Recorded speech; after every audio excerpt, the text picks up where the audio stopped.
Tissue ഇല്ലേ Julie? ടിഷ്യൂവും കുബൂസൊക്കെ ഇനി മറന്നേക്ക്.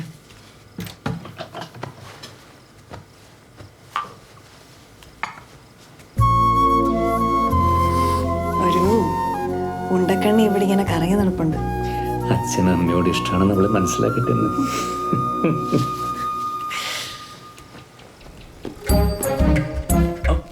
എന്തൊരു കൊതുക് അവിടെ. ദുബായിലാണെങ്കിൽ ഒറ്റ കൊതുകില്ല. ദുബായിലെ കൊതുകൊക്കെ ഇവിടെ എത്തിയല്ലോ.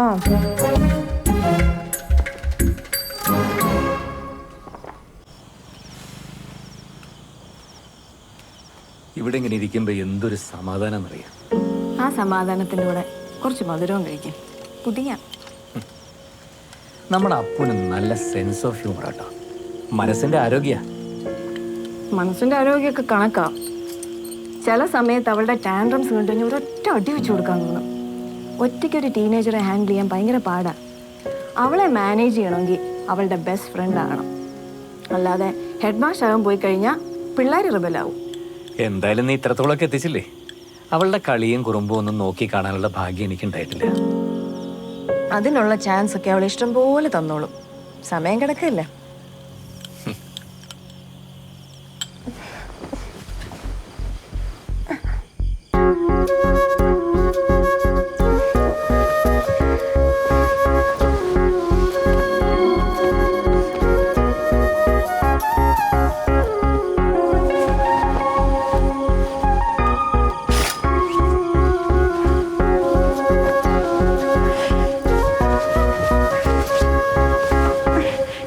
പെട്ടിയും കിടക്കയും എടുത്ത് ഇങ്ങോട്ട് ഓടിപ്പോന്നിട്ട് എന്താ പ്ലാൻ?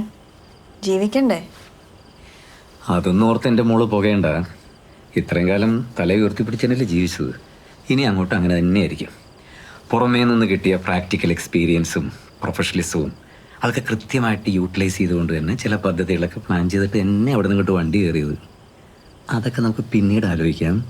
10-15 കൊല്ലമായിട്ട് കടിച്ചു പിടിച്ച് മാറ്റി വെച്ച ജീവിതം ശരിക്കും നമ്മൾ തുടങ്ങാൻ പോവാ.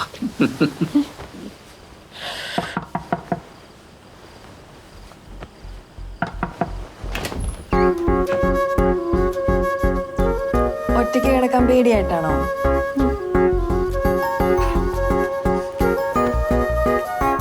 ദേ നിങ്ങളുടെ ബ്രൈറ്റ് ആൻഡ് ബ്രില്യൻ ഗേൾ. കിടന്നു.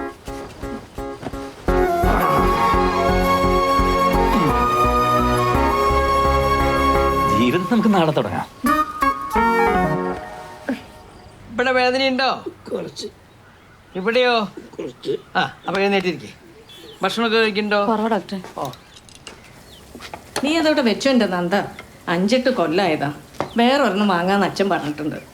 കേടായത് വലിച്ചെറിഞ്ഞ് പുതിയത് വാങ്ങുന്ന ശീലേ പണ്ട് ദുബായിക്കാർക്ക് മാത്രമേ ഉണ്ടായിരുന്നു. ഇത് നന്നാക്കാൻ കൊടുത്താലേ പുതിയത് വാങ്ങണേൽ കാശാവും. പിന്നെ ഇപ്പൊ മെക്കാനിക്ക് ഇവിടെ തന്നെ ഉണ്ടല്ലോ. ഒന്ന് നോക്കട്ടെ. മരുന്നൊന്നും മാറ്റിയിട്ടുണ്ട്. പറഞ്ഞ പത്യവും ചിട്ടയും ഒന്നും തെറ്റണ്ട.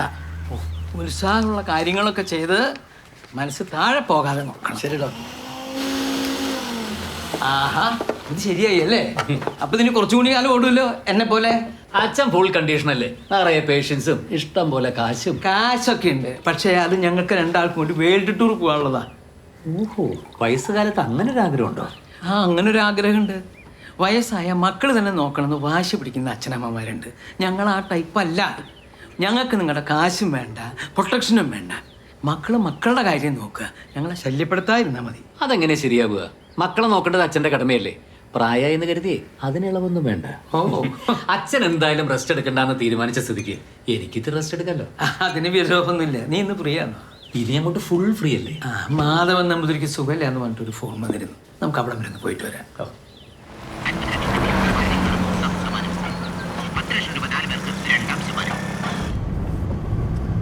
ശരിക്കും ഇനി എന്താ നിന്റെ പ്ലാൻ? എന്തെങ്കിലും ഒരു ബിസിനസ് തുടങ്ങിയാൽ കൊള്ളാന്നുണ്ട്. പഴയ പോലെ വർക്ക്ഷോപ്പ് തന്നെയാണോ? ഏയ് അതൊന്നും ശരിയാവില്ല. ഒരു ഓർഗാനിക് കറി പൗഡറിന്റെ യൂണിറ്റ് തുടങ്ങിയാൽ കൊള്ളാന്നുണ്ട്. നോക്കട്ടെ. വേൾഡ് ടൂറൊക്കെ ഞാൻ സഫാരി ചാനലിൽ കാണുന്നുണ്ട്. കാശൊക്കെ കുറച്ചൊക്കെ എൻ്റെ ഉണ്ടാവും. അച്ഛനല്ലേ എൻ്റെ ധൈര്യം. കാശൊന്നും ആവശ്യമില്ല അച്ഛൻ. അച്ഛൻ ഇതുപോലെ ഉഷാറായിട്ട് കൂടെ ഉണ്ടായാൽ മതി.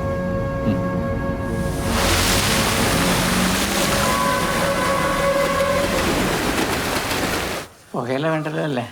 പുകയിലില്ലാണ്ട് എന്ത് മുറുക്കാനാ? ഒന്ന് മുറുക്കിന്ന് തോന്നണമെങ്കിൽ പുകല കാണും. ആവാം. താൻ ഇതും കൊണ്ടൊന്ന് അകത്തേക്ക് പോവുക. ആ ഡോക്ടറെ കണ്ടാ പിന്നെ അത് മതി. പോയിക്കൊള്ളുക. ഒന്ന് വേഗാവട്ടെ.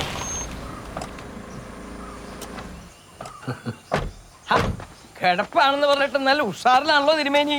കിടപ്പാണെന്ന് പറഞ്ഞാലേ ഡോക്ടർ ഒന്നും ഇങ്ങോട്ട് എഴുന്നുള്ളൂ. ഓ, ആളെ പറ്റിക്കുന്ന പണി ഇപ്പോഴും നിർത്തിയിട്ടില്ല അല്ലേ? ഒന്ന് കാണണം തോന്നി. എന്നാൽ ചില അസ്വസ്ഥതകളൊന്നും ഇല്ല. ഇയാൾ ദുബായിലല്ലേ? പോന്നു. ഇനിയിപ്പോ ഇവിടെ തന്നെ ഉണ്ടാവും. നന്നായി. അച്ഛനൊരു കൂട്ടായല്ലോ. എന്താ ഇപ്പൊ പ്രത്യേകിച്ചൊരു വിഷമം? ഇത്തിരി അജീർണുണ്ട്. ശോധനയും വളരെ കമ്മി. മൂത്രത്തിൽ ചെറുതായ ഒരു മഞ്ഞുണ്ടോ എന്നൊരു സംശയം. നോക്കട്ടെ.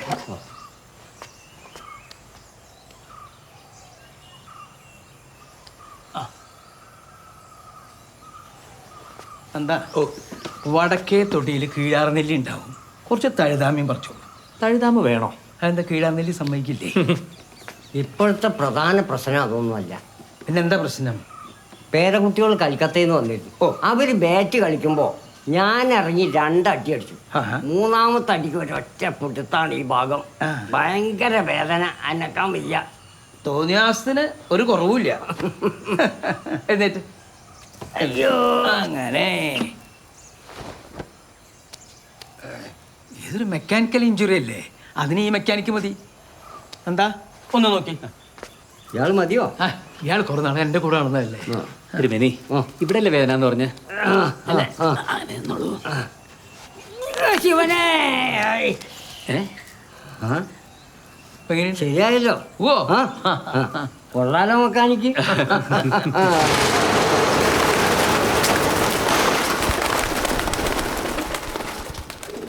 നന്നായി നടന്നിരുന്നുമില്ല. കോമ്പറ്റീഷൻ കാരണം പിടിച്ചു നിൽക്കാൻ കഴിയാതെ വന്നതുകൊണ്ട് ഞാനിതങ്ങ് വിട്ടു. ഈ മെഷീൻസ് ഒക്കെ ഇപ്പോഴും വർക്കിംഗ് കണ്ടീഷനാണല്ലോ അല്ലേ? പിന്നെ നല്ല ഡിമാൻഡുള്ള സമയത്തെ 24 മണിക്കൂർ ഈ മെഷീനൊക്കെ വർക്ക് ചെയ്യും. ഒരു കുഴപ്പമുണ്ടാവില്ല. അത്രയ്ക്ക് ഗ്യാരണ്ടിയാ. ഞാൻ അങ്ങനെ ഇവിടെ വരാറില്ലേ. എല്ലാം നോക്കി നടത്തുന്നത് രാമൻകുട്ടിയാ. മൂപ്പർക്ക് 2 തടിമില്ലാണ്. ഫുൾ ടൈം ശ്രദ്ധ അതില്ല. അങ്ങനെ അത് പൂട്ടേണ്ടി വന്നു. അതുകൊണ്ട് കഷ്ടത്തിലായത് ഞാനാ. 30 വർഷം ഞാനിവിടെ ജോലി ചെയ്യണ ആളാണ്. ഇവിടുത്തെ മല്ലിപ്പൊടിയുടെയും മുളക് പൊടിയുടെ ഒക്കെ മണം അടിച്ചില്ലെങ്കിൽ ഉറക്കം വരില്ല. രാമൻകുട്ടി നല്ല വർക്കിംഗ് കണ്ടീഷനാ. നിങ്ങൾ ഇതൊക്കെ എടുക്കുകയാണെങ്കിൽ ഇതും ഫ്രീ ആയിട്ട് എടുത്തോ. വാ. അതെ, ഇനി പാക്ക് ചെയ്യണ മെഷീനൊക്കെ അപ്പുറത്തുണ്ട്. കാണിച്ചു തരാം. ഇതൊക്കെ ഇൻസ്റ്റാൾ ആയിട്ട് 5-6 കൊല്ലമേ ആയുള്ളൂ. നന്നായി മെയിൻറ്റെയിൻ ചെയ്യാറുണ്ട്. ഓ,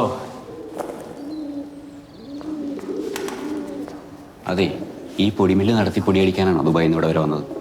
ഇതിലും ഭേദം എൻ്റെ ഊബറാണ്. ഈ കാണുന്ന പോലെയൊന്നും അല്ല ലോറൻസേ. നമ്മളത് ഏറ്റെടുത്തു കഴിഞ്ഞാൽ സംഗതി മാറും, മൊത്തം കളർഫുൾ ആവും. എൻ്റെ മനസ്സിൽ ഇവിടുത്തെ മെഷീൻസൊക്കെ ഇപ്പം തന്നെ ഓണായി കഴിയും.